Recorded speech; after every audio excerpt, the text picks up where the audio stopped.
বন্ধুরা, আশা করি আপনারা সবাই অনেক ভালো আছেন।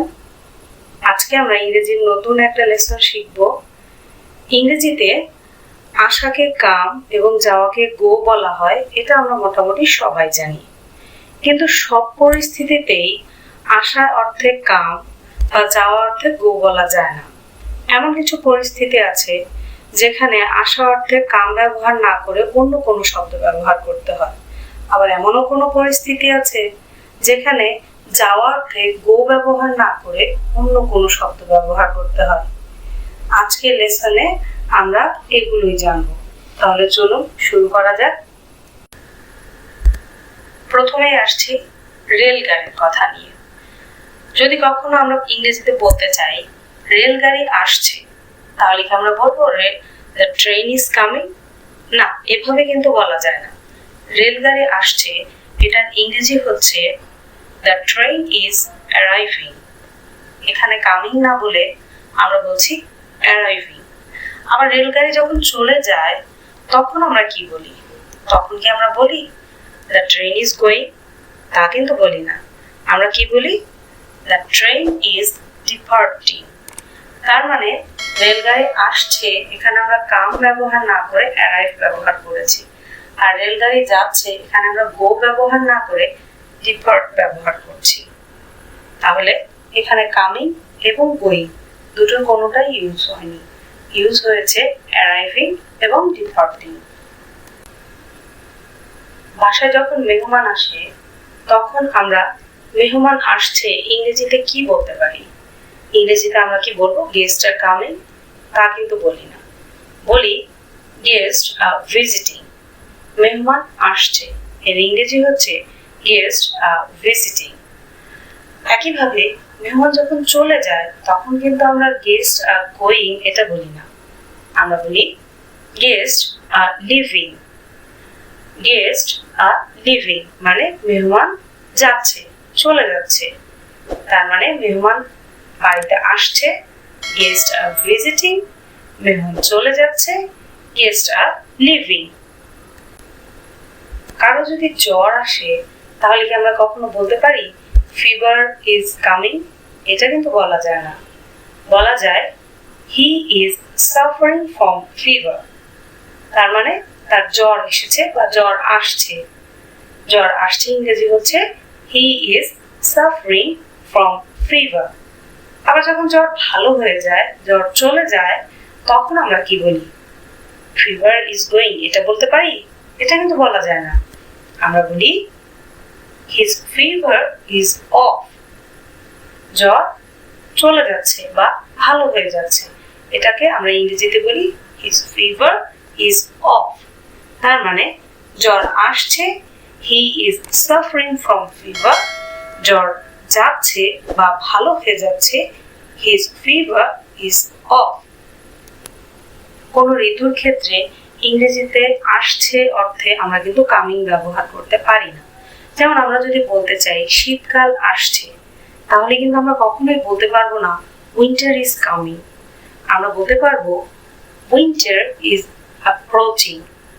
তার মানে শীতকাল আসছে বা শীত আসছে, উইন্টার ইজ অ্যাপ্রোচিং। একইভাবে শীত চলে যাচ্ছে বা শীতকাল চলে যাচ্ছে, শেষ হয়ে যাচ্ছে, এরকম বোঝাতে আমরা গোয়িং ব্যবহার করতে পারবো না। আমরা কি ব্যবহার করতে পারবো? Winter is fading. Winter is fading. তার মানে শীতকাল আসছে, উইন্টার ইজ অ্যাপ্রোচিং। শীত চলে যাচ্ছে, উইন্টার ইজ ফেডিং। যখন কোনো উড়োজাহাজ আকাশ থেকে মাটিতে নেমে আসে তখন কি আমরা উড়োজাহাজ আসছে অর্থে কামিং ব্যবহার করতে পারবো? এটা কিন্তু করতে পারবো না। আমরা কি বলতে পারবো? Aeroplane is landing. অথবা বলতে পারি ফ্লাইট ইজ ল্যান্ডিং। এখানে আসছে ইংরেজি ল্যান্ডিং, কখনোই এটাকে কামিং বলা যাবে না। ঠিক একইভাবে উড়োজাহাজটি যদি মাটি থেকে আকাশে উড়ে চলে যায় তাহলে আমরা এটিকে ইংরেজিতে বলতে পারি এরোপ্লেন ইজ টেকিং অফ অথবা ফ্লাইট ইজ টেকিং অফ। আমরা এখানে আসছে ইংরেজি যেমন ল্যান্ডিং ব্যবহার করেছি, ঠিক একইভাবে যাচ্ছে ইংরেজি টেকিং অফ ব্যবহার করেছি। কামিং বা গোয়িং ব্যবহার করা যাবে না। উড়োজাহাজ আসছে, aeroplane is landing or flight is landing।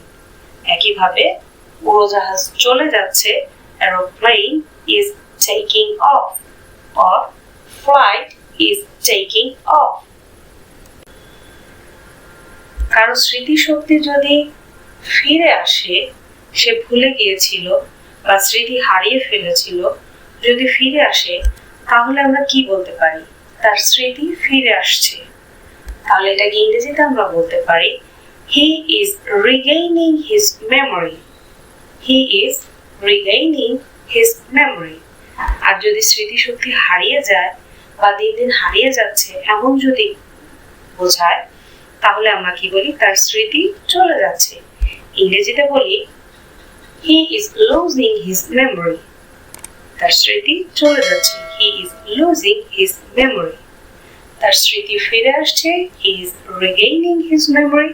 তার স্মৃতি চলে যাচ্ছে, he is losing his memory। Load shedding এর পর যখন বিদ্যুৎ আসে তখন আমরা বলি বিদ্যুৎ এসেছে। ইংরেজিতে কি বলি? the power is back। এখানে কিন্তু কাম বলা যাবে না, বলতে হবে the power is back।